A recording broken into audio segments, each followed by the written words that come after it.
मंगलानां च कर्तारौ वन्दे वाणी विनायकौ।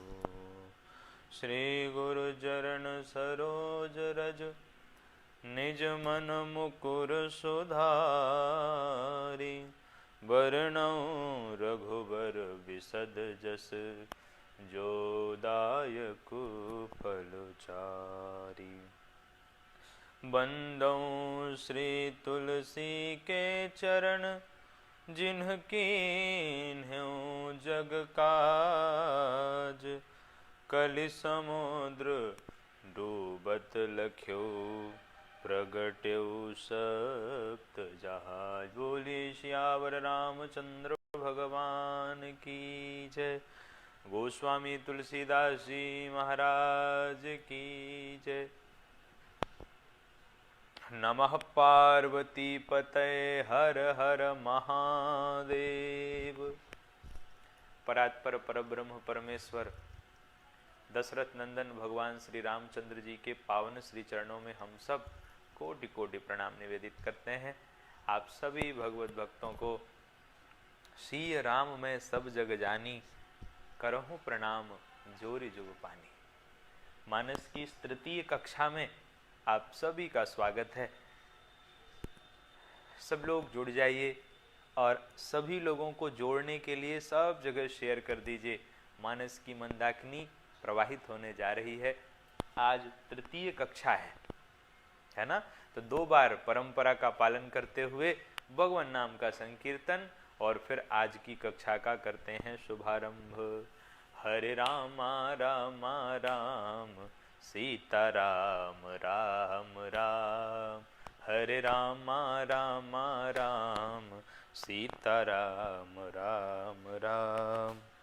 हरे राम राम राम सीता राम राम राम। हरे राम राम राम सीता राम राम राम। हरे राम राम राम सीता राम राम राम। हरे राम राम राम सीता राम राम राम।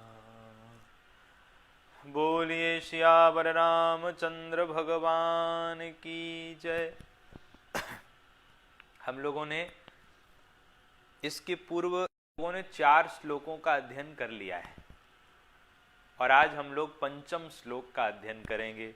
तो सभी लोग श्री रामचरितमानस जी को अपने सामने खोलिए। मंगलाचरण का 5वां श्लोक सभी लोग प्रेम से अध्ययन करें।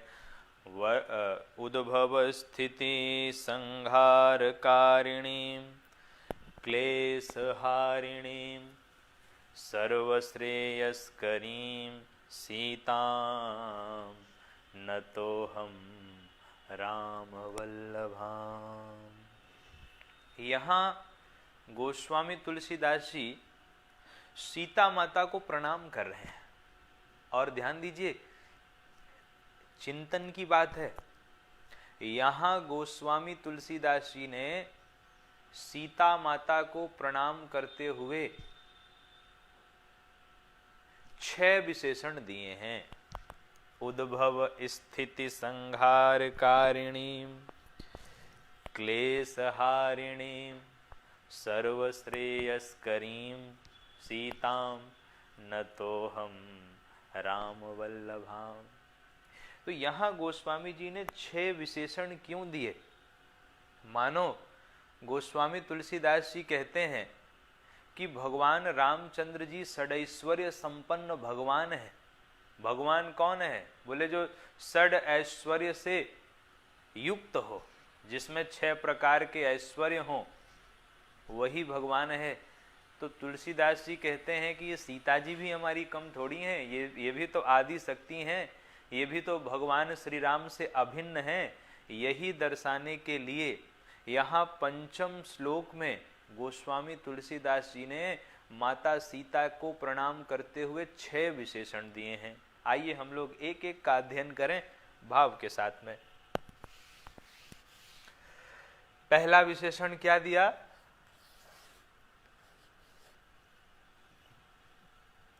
उद्भव कारिणी सीता।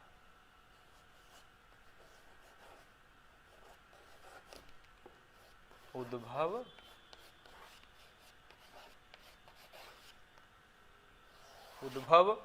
स्थिति, उद्भव कारिणी स्थिति कारिणी।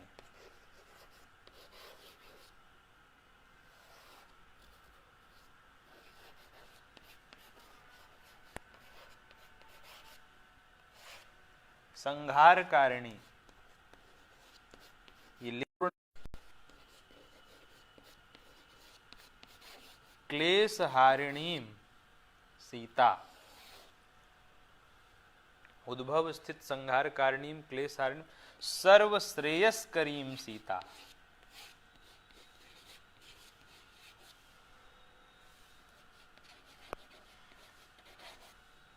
और राम वल्लभा सीता।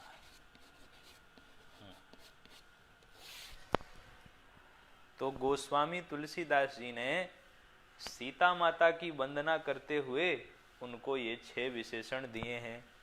बहुत आनंद से समझिएगा, आज की कक्षा बहुत सुंदर होगी, बहुत आनंद आएगा आज।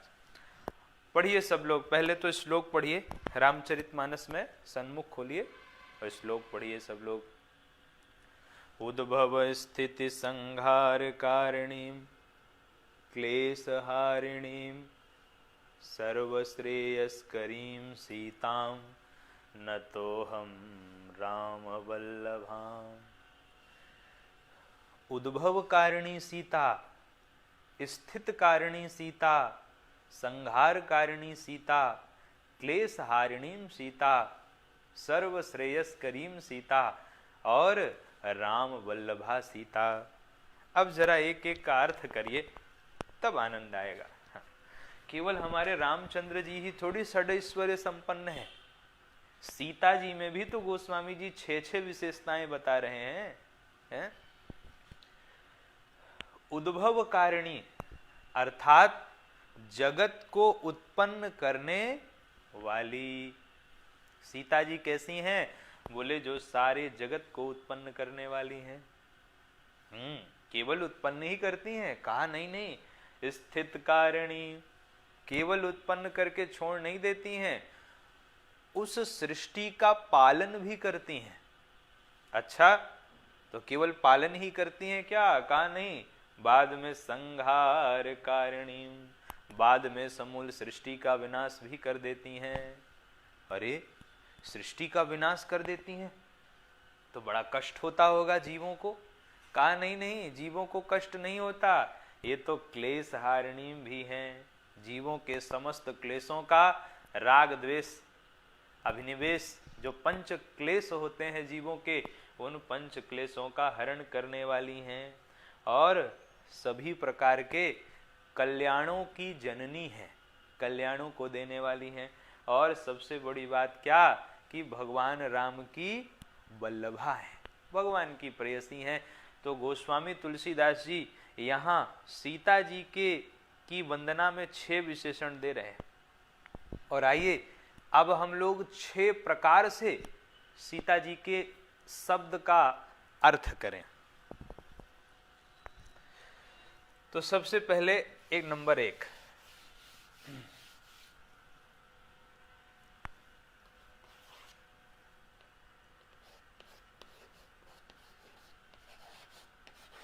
लिखते जाइएगा भैया। सूयते चराचरम जगत इति सीता,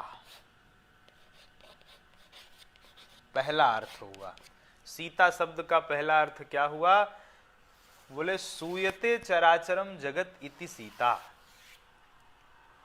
जो समग्र जगत का निर्माण करती हैं।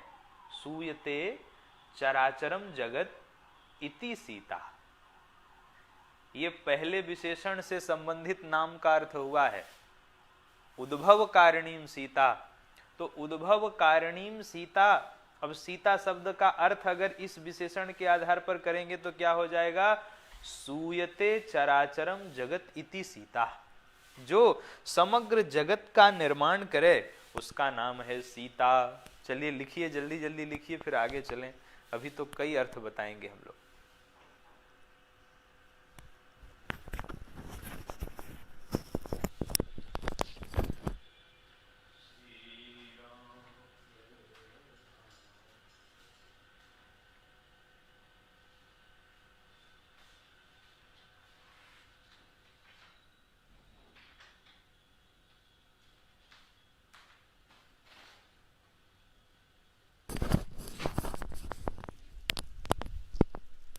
आज कई लोगों को समस्या हो रही है, साफ नहीं दिख रहा है।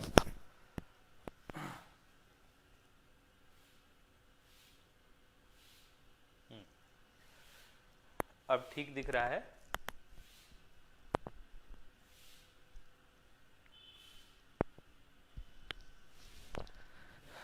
तो सूयते चराचरम जगत इति सीता, जो समस्त जगत का निर्माण करे उसका नाम है सीता। अब दूसरा विशेषण जो गोस्वामी जी ने दिया था वह देख लीजिए। दूसरा विशेषण था उद्भव कारिणी स्थिति कारिणी।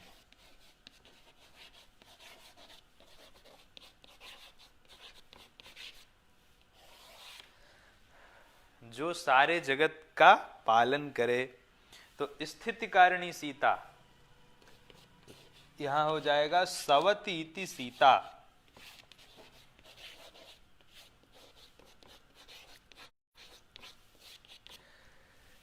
का सीता कौन है? बोले सवती इति सीता, जो ऐश्वर्य पूर्ण है उन्हीं का नाम सीता है। जो ऐश्वर्य पूर्ण है और अपने ऐश्वर्य से जो चराचर जगत का पालन करती हैं उन्हीं का नाम है सीता। तो सीता शब्द के दो अर्थ हो गए। ठीक, पहला अर्थ क्या हुआ?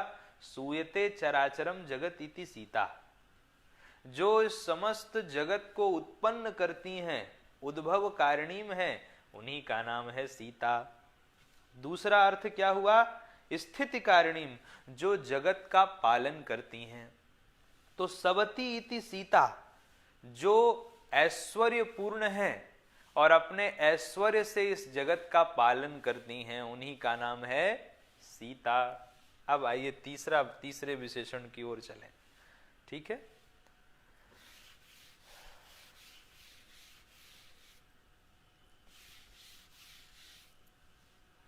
तीसरा विशेषण था संहार कारिणी, संहार कारिणी सीता।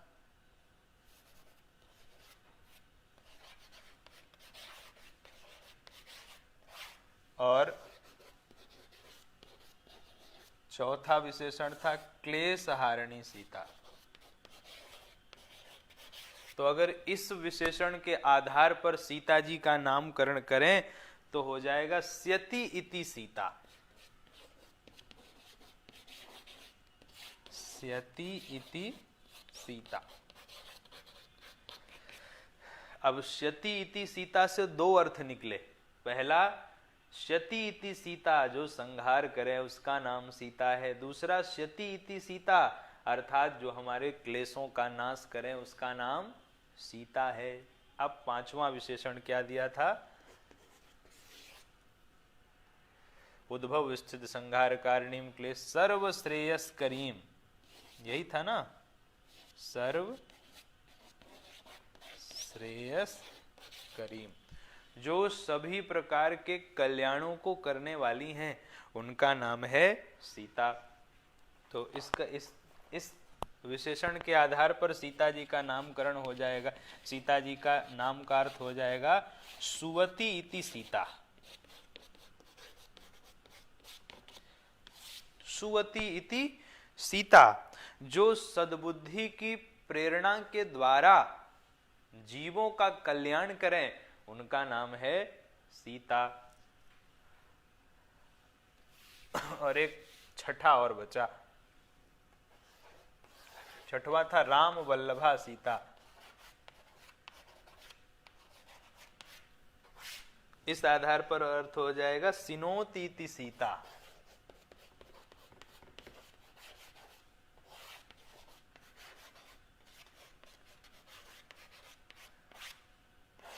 कहा जो अपने दिव्य गुणों के द्वारा जीवों को भगवान राम की ओर आकर्षित करें, जो दिव्य गुणों से जीवों को भगवान राम की ओर आकर्षित करें, उनका नाम है सीता। तो इस प्रकार सीता शब्द के विद्वानों ने कई अर्थ किए हैं और हम लोगों ने यहाँ पर 6 अर्थ हम लोगों ने श्रवण किए सीता जी के नाम के। तो उद्भव कारिणी सीता, जो सारे जगत का निर्माण करे, सूयते चराचरम जगत। स्थित कारिणी सीता, जो सारे जगत का पालन करे। संहार कारिणीम सीता, जो इस सारे जगत का संहार कर दे। क्लेश हारिणीम सीता, जो जीवों के राग द्वेष अस्मिता अभिनिवेश आदि पंच क्लेशों का नाश करे, वह सीता। और सर्व श्रेयस करीम, जो जीवों का सर्वविध कल्याण करे, उनका नाम सीता। और राम वल्लभा, जो अपने दिव्य गुणों से हम जीवों को भगवान की शरण में ले जाए, उनका नाम है सीता। ऐसी सीता जी को हम प्रणाम करते हैं। न तो हम राम वल्लभाम। ये हुआ पंचम श्लोक। और अब 6वें श्लोक में भगवान रामचंद्र जी को प्रणाम किया है। 6वां श्लोक है, यन्माया वसुवर्ति विश्वमखिलम ब्रह्मादिदेवासुरा यत्सत्त्वाद मृषैव भाति सकलम रज्जौ यथा हेर्भ्रमः यत्पादप्लवमेकमेव हि भवाम्बुधे स्थितिर्सावतां वन्देऽहं तमशेष कारण परम रामाख्यमीशं हरिम। इस श्लोक के 4 चरण हैं, समझिएगा। पहली लाइन का अर्थ समझिए।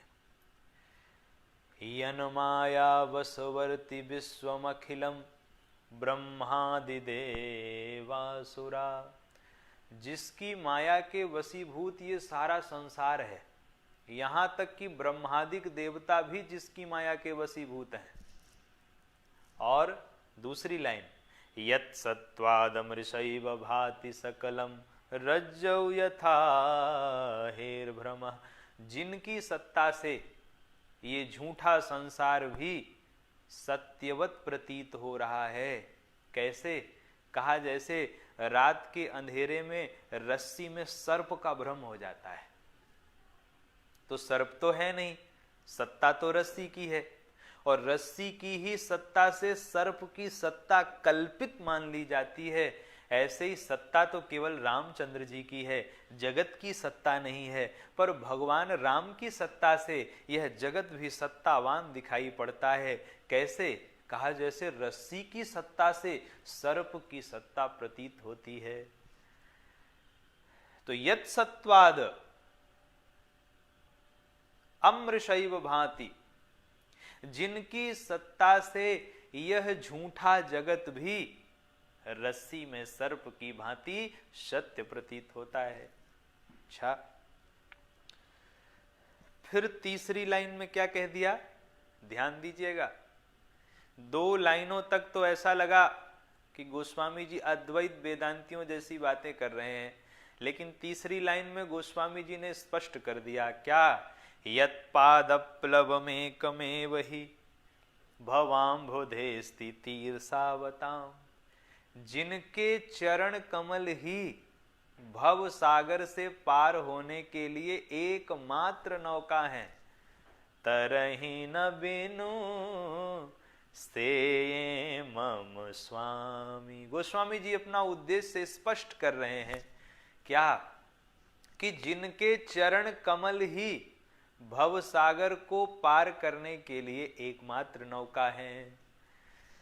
तरहि न बिनु से मम स्वामी राम नमामि नमामि नमामि। सब कर मत खगनायक एहा करिय राम पद पंकज नेहा।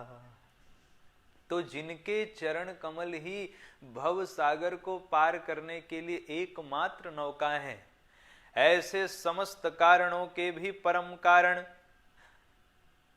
ऐसे समस्त कारणों के भी परम कारण राम कहलाने वाले परम ईश श्री हरि की मैं वंदना करता हूं। बोलिए श्यावर रामचंद्र भगवान की जय। उम्मीद करते हैं आप लोगों को ये 6वां श्लोक समझ में आ गया होगा। आ गया? ज्यादातर तो लोग कह रहे हैं महाराज आ गया। एक दो लोग ऐसे हैं वे कह रहे हैं थोड़ा एक बार और हो जाता तो। हाँ चलो कोई बात नहीं आप कहेंगे तो हम 3 बार समझाएंगे। पहली लाइन में माया की बात है कि जिनके माया के वशीभूत ये सारा संसार है, यहां तक कि ब्रह्मादिक देवता भी। दूसरा, जिनकी सत्ता से इस जगत की सत्ता झूठी होते हुए भी सत्यवत प्रतीत हो रही है। कैसे? कहा जैसे रस्सी में सांप का भ्रम हो जाता है। तीसरी लाइन में कहा जिनके चरण कमल ही भव सागर से पार होने के लिए एकमात्र नौका है।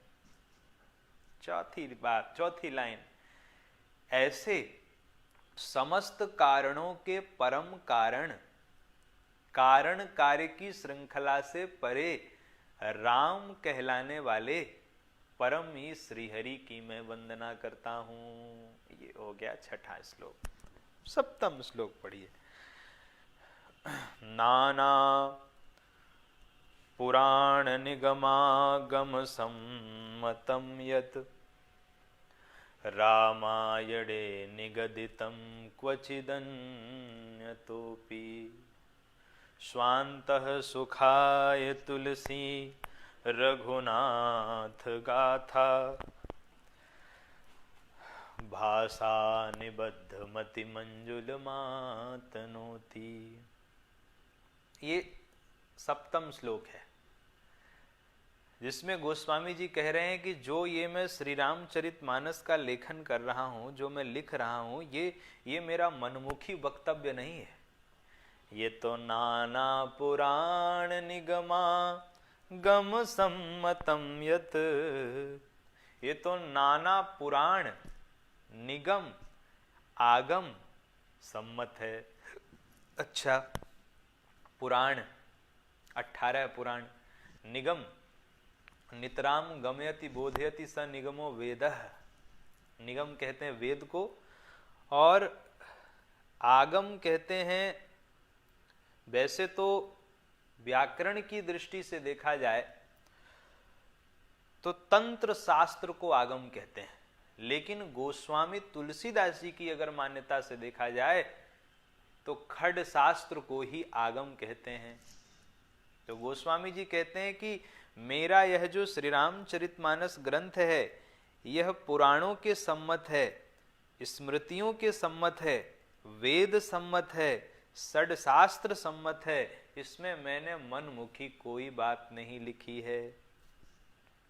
अब एक बात बताइए ना, तो पता चलना चाहिए भाई, केवल कहने मात्र से थोड़ी होता है। कथावाचक जब ये कहे,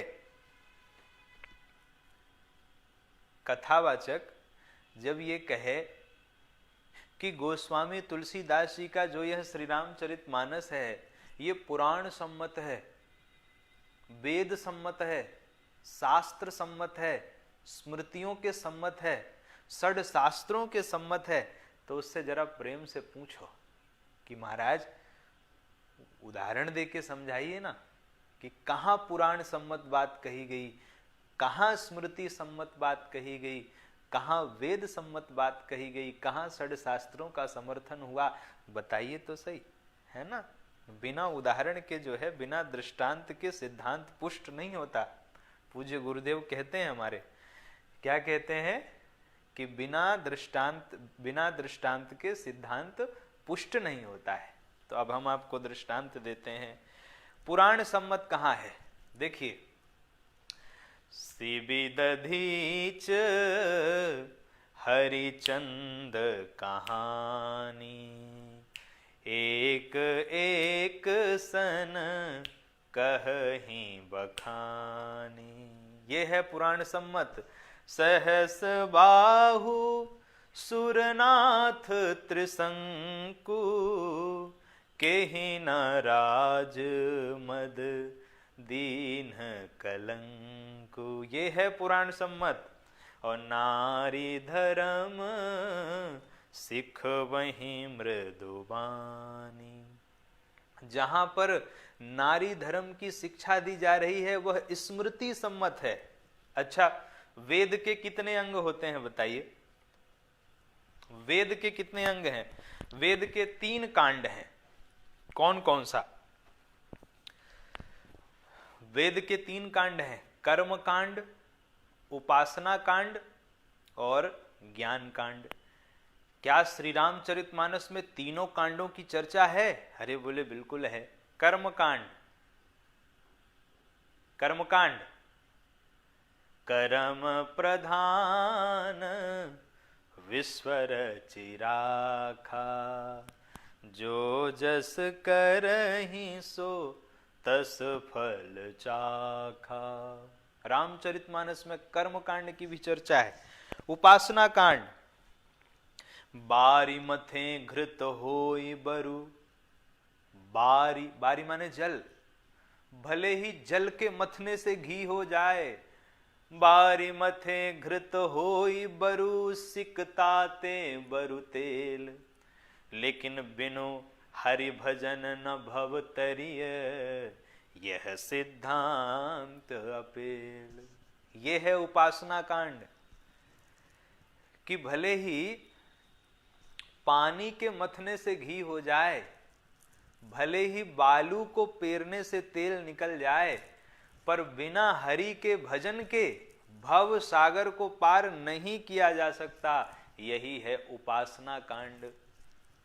तो श्री रामचरितमानस में पुराण भी है, स्मृतियां भी हैं, ज्ञान कांड भी है, कर्म कांड भी है, उपासना ज्ञान कांड भी है। देखिए बड़ी सुंदर चौपाई है ज्ञान कांड की। सोतै ताहि तो ही नहीं भेदा, बारी बीची इव गावहीं वेदा। ये देखिए वेद का ज्ञान कांड भी आ गया यहाँ। सोतै ताहि तो ही नहीं भेदा, बारी बीची इव गावहीं वेदा। वेद ऐसा गाते हैं कि तुम में और भगवान में कोई अंतर नहीं है। जीव ही ब्रह्म है, ब्रह्म ही जीव है। ये है ज्ञान कांड। तो ऐसे ही थोड़ी होता है नाना पुराण निगमागम सम्मतम यत्। भाई अध्ययन किया जाए, उसको ढूंढा जाए, उसको बताया जाए कि हाँ श्री रामचरितमानस में पुराण सम्मत चौपाइयां भी हैं, स्मृति सम्मत चौपाइयां भी हैं, ज्ञान कांड संबंधित चौपाइयां भी हैं, कर्म कांड संबंधित चौपाइयां भी हैं और उपासना कांड संबंधित चौपाइयां भी हैं। तो गोस्वामी जी कहते हैं स्वांतः सुखाय, यह जो मैं रचना कर रहा हूं, जो नाना पुराण निगम आगम सम्मत है, यह मैं अपने अंतःकरण की प्रसन्नता के लिए कर रहा हूं। स्वांतः सुखाय तुलसी रघुनाथ गाथा। यह जो मैं लिखने जा रहा हूं, यह रघुनाथ गाथा है, भगवान श्री राम जी की पावन कथा है। और मैं अपने अंतःकरण की प्रसन्नता के लिए इस सुंदर कथा को भाषाबद्ध करने जा रहा हूं, भाषा में निबद्ध करने जा रहा हूं। बोलिए गोस्वामी तुलसीदास जी महाराज की जय। तो इस प्रकार ये 7 श्लोकों में मंगलाचरण हुआ। और अब 5 सोरठे गोस्वामी जी ने लिखे हैं।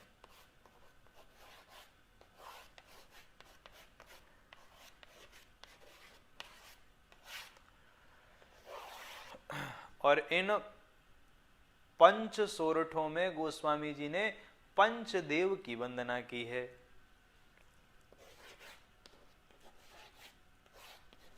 पंचदेव वंदना।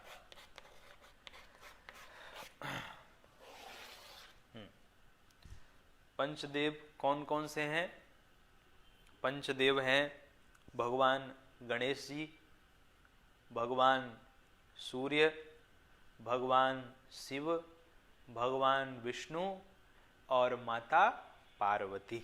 ये पंचदेव हैं और गोस्वामी तुलसीदास जी ने इन 5 सोरठों में इन्हीं पंचदेवों की वंदना की है। मानस में एक बड़ी प्यारी चौपाई है जिसमें कि गोस्वामी तुलसीदास जी पंचदेवों की वंदना कर रहे हैं।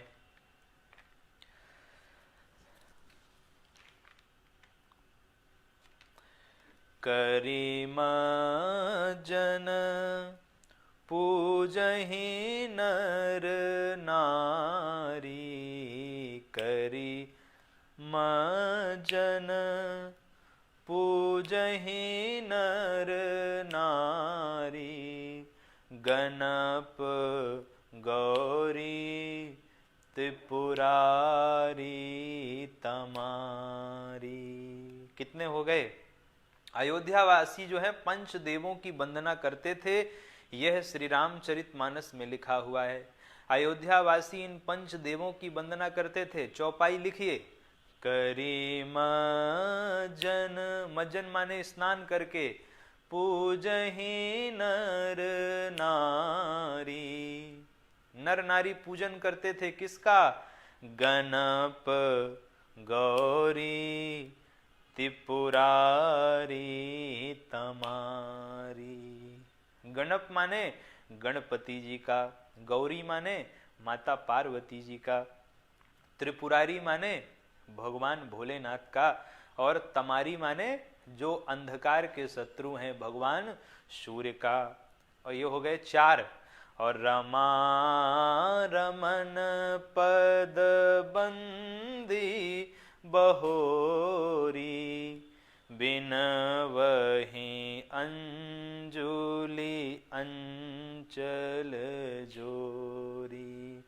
रमा रमन, रमा रमन पद बंदी बहोरी, बिनवहि अंजुलि अंचल जोरी। तो अयोध्यावासी पंचदेवों की वंदना करते थे, ये विदित है, गोस्वामी तुलसीदास जी ने लिखा है।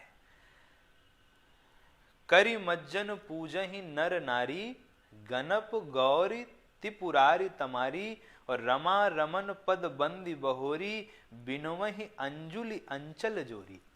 तो आज उन्हीं पंचदेवों की गोस्वामी तुलसीदास जी वंदना कर रहे हैं।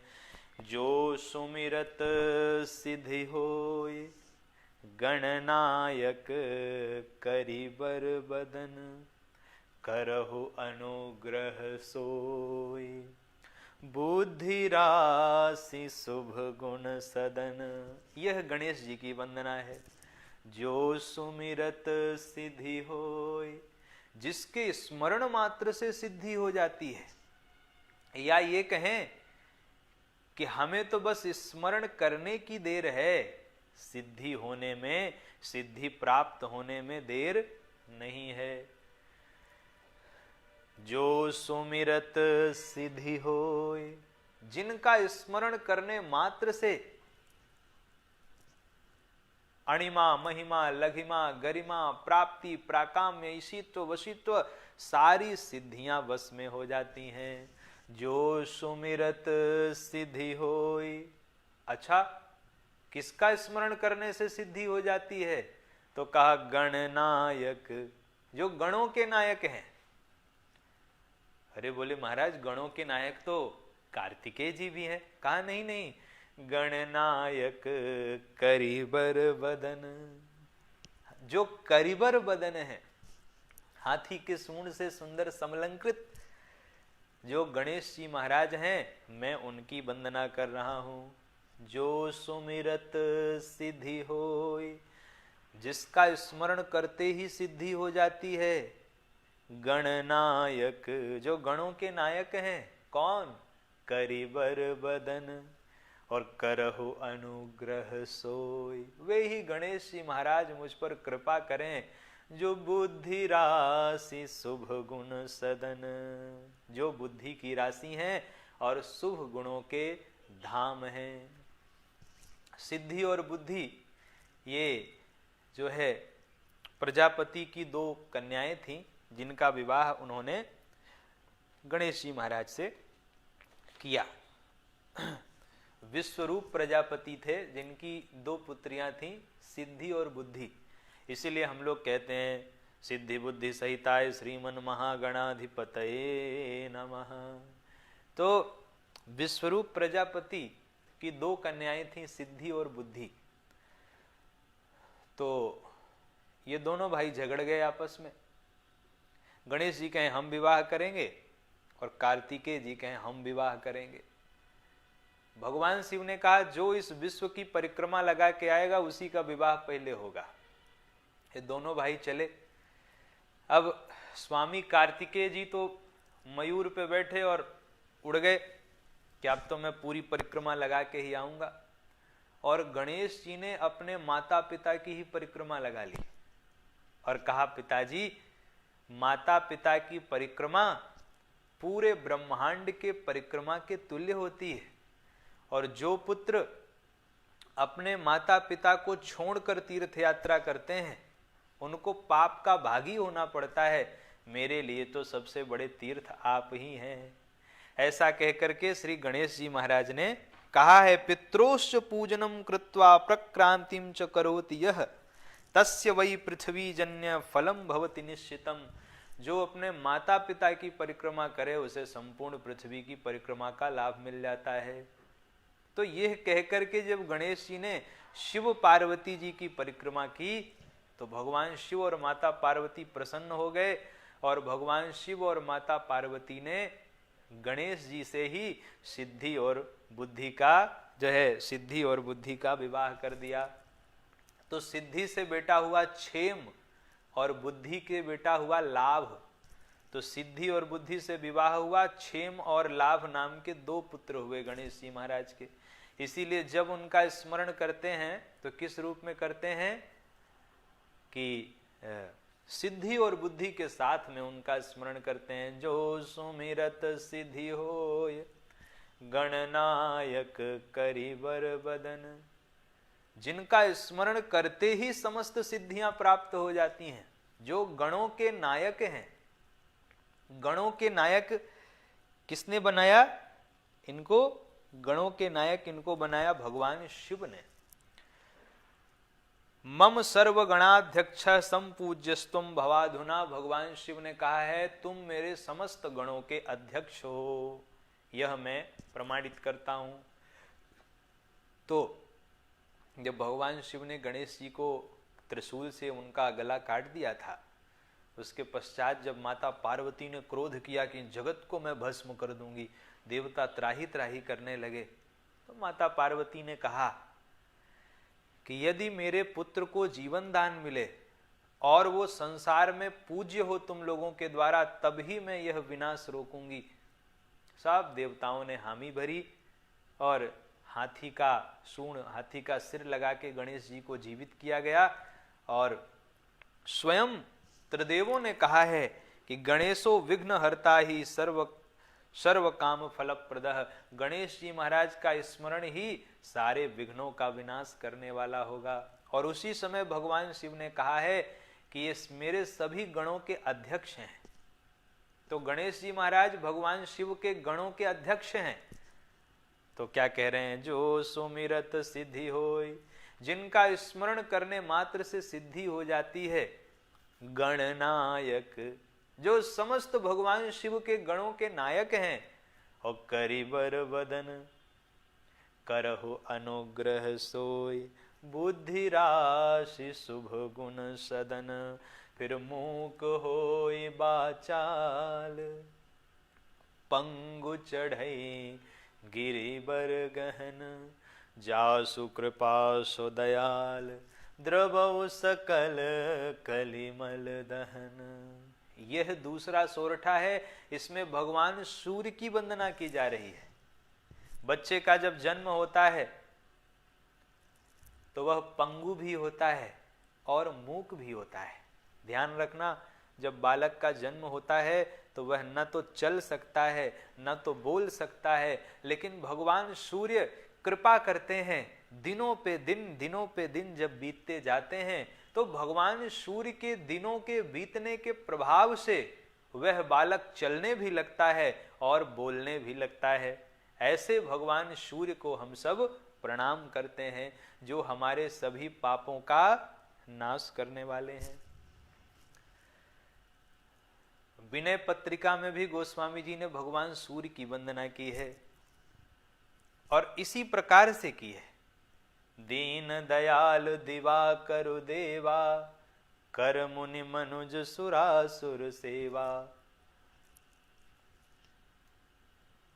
सारथि पंगु दिव्य रथ गामी, विधि हरि मूर्ति स्वामी। तो विनय पत्रिका में भी इसी रूप में गोस्वामी जी ने वंदना की है। ऐसे भगवान सूर्य को हम सब प्रणाम करते हैं। तो ये हो गए दो सोरठे। जो सुमिरत सिद्धि होय, गणनायक करिबर बदन, करहु अनुग्रह सोय, बुद्धि राशि शुभ गुण सदन, मूक होहि बाचाल, पंगु चढ़े गिरिबर गहन, जासु कृपा सो दयाल, द्रवौ सकल कलिमल धन, नील सरोरुह श्याम, तरुण अरुण बारिज नयन, करहु सो ममोर धाम, सदा क्षीर सागर शयन। इसमें भगवान विष्णु की वंदना की है। नील सरोरुह श्याम, तरुण अरुण बारिज नयन। जो नील कमल के समान श्याम वर्ण के हैं और लाल लाल सुंदर खिले हुए ताजे कमल के समान जिनकी आंखें हैं, वे मेरे हृदय में वास करें। करौ सो ममोर धाम, सदा क्षीर सागर शयन। इसमें वंदना हो गई भगवान विष्णु की। अब कुंद इंदु समगौर, उमा रमन करुणा अयन, जाहि दीन पर नेह, द्रवौ सकल कलिमल दहन। इस प्रकार जो है पंच सोरठे में जो है पंच देवों की वंदना की गई है। बोलो भक्त वत्सल भगवान की जय। ये पंचदेव वंदना प्रकरण जो है यह अद्भुत है। संतों ने इसमें कई कई भाव दिए हैं।